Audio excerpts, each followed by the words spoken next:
Éric Emmanuel Schmitt est avec nous jusqu'à 9h30. Bonjour, Bonjour. bienvenue. Merci d'être avec nous. Merci également de m'avoir corrigé, puisque on ne dit pas huitologie pour 8 tomes d'un même livre. Je le savais, hein. On dit octologie. Ouais. Et c'est le octologie.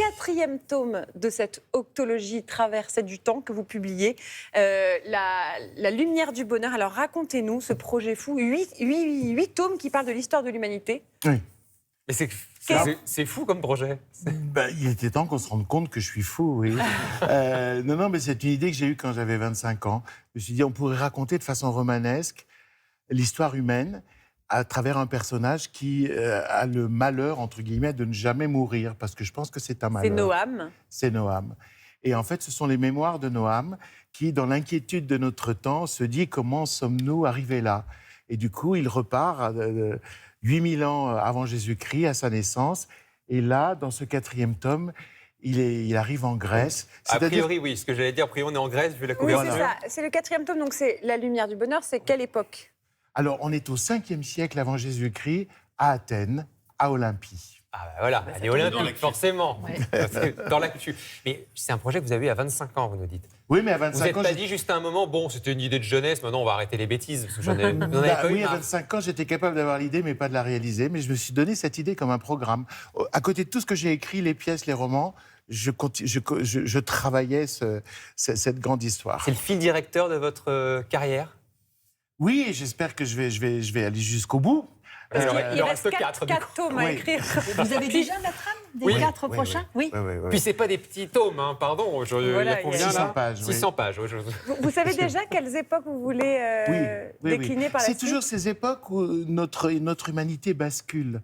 Là, par exemple, dans le 4e tome, on est en Grèce, s'invente quelque chose d'absolument incroyable. Noam va être complètement étonné. Il n'a connu que des tyrans. Que le pouvoir, c'était la force. Et là, il bien découvre sûr. la démocratie. Et là, il découvre la démocratie, des hommes qui s'unissent, qui se répartissent la force et qui décident d'être égaux entre eux. Alors, c'est un groupe, hein, tout le monde n'est pas dans la démocratie à Athènes, les femmes n'y sont pas. Les esclaves non les plus. métèques, Tout à les fait, esclaves ouais. non plus. Mais cette invention-là, puis alors il y a une autre invention à cette époque-là, c'est celle de la philosophie. C'est-à-dire une parole raisonnable, déliée du religieux, où on essaye de penser par soi-même. Donc Socrate est une des figures importantes de mon livre. Et puis, alors pour moi, très important, l'invention du théâtre. Oui, mais c'est-à-dire qu'en fait, en plus de votre travail de romancier, vous avez vraiment un travail d'historien Oui. à faire, de documentaliste. Enfin, vous faites des recherches extrêmement poussées pour arriver à ce résultat. Oui, puis je l'ai fait moi-même. Parce que quand on cherche, on ne sait pas forcément ce qu'on va trouver, donc il faut chercher soi-même. Ça vous Tout a d'un coup. intéressé, justement, de vous plonger dans ces Ah mais moi, je suis secrets une d'histoire? curiosité sur pattes. Et puis j'adore le savoir encyclopédique, c'est-à-dire un savoir qui n'est pas hiérarchisé. C'est aussi important de savoir comment on fait du pain à toutes les époques que de connaître la métaphysique de Platon ou d'Aristote. Donc j'adore mettre tout ça. Alors, vous avez la chance de voyager à travers de nombreuses époques. Est-ce que vous aimez l'époque qu'on vit actuellement? Ouais, je la trouve passionnante. Passionnante. Qu'est-ce qui est passionnant, Terrible et selon passionnant. vous? D'abord, il est clair qu'on est dans une bascule. Dans une bascule historique, c'est-à-dire l'humanité change parce que les modes de communication ont changé, le numérique nous donne accès à des savoirs, et puis surtout dans la Silicon Valley se fabrique en ce moment une autre idée de l'homme. Alors j'en parle dans le livre puisque on voit aussi mon héros Noam au présent. Et il suit les obsessions de l'humanité, c'est-à-dire l'immortalité. Et donc, il est dans la Silicon Valley avec cette idée qu'on va faire un homme augmenté grâce à des capteurs, etc. Moi, je préférerais des hommes plus humains que des hommes augmentés. Et donc, justement, vous la trouvez passionnante ou inquiétante, cette Les époque? deux, comme chaque Parce que époque. votre Noam aussi, votre personnage, il a un double regard. Il a un double regard. C'est-à-dire, moi, je ne crois pas au progrès. Je crois au progrès dans les sciences et dans les techniques, mais pas dans l'humain. On n'est pas plus intelligent aujourd'hui qu'on était à l'époque de Platon. On n'est pas plus moral qu'à l'époque de Kant.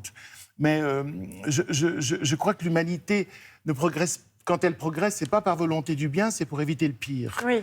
Il faut toujours des catastrophes pour que l'humanité réagisse et invente une société des nations ou l'ONU après des guerres mondiales sanguinaires, ou donner plus d'importance, par exemple, à l'Office mondial de la santé après des épidémies qui deviennent vite mondiales. Il faut les catastrophes. Donc en fait, le moteur de l'histoire, c'est pas la volonté du bien, c'est la volonté du moins pire. D'éviter. Oui. Est-ce qu'il y a une période de l'histoire qui vous fascine particulièrement? Celle-là. Celle de la Grèce. Ouais, c'est pour ça que je l'appelle la lumière du bonheur.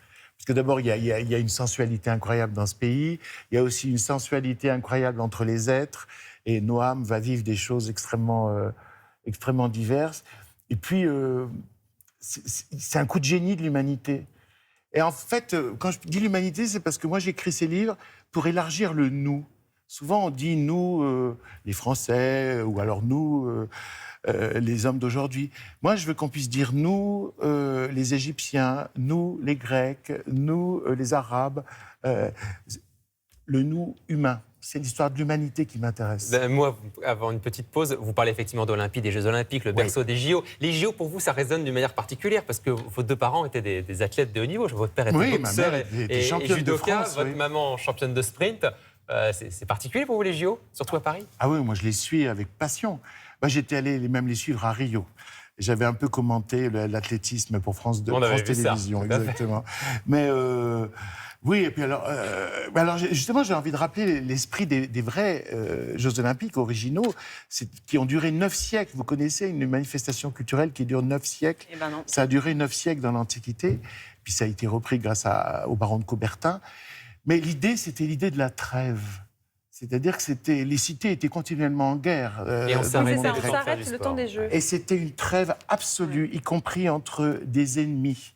Et vouloir encore échapper à cette idée, ça me paraît très, très grave. La lumière du bonheur, c'est un très beau titre pour le tome 4 de la fresque La traversée des temps. Éric Emmanuel Schmitt est avec nous jusqu'à 9h30, ne bougez pas.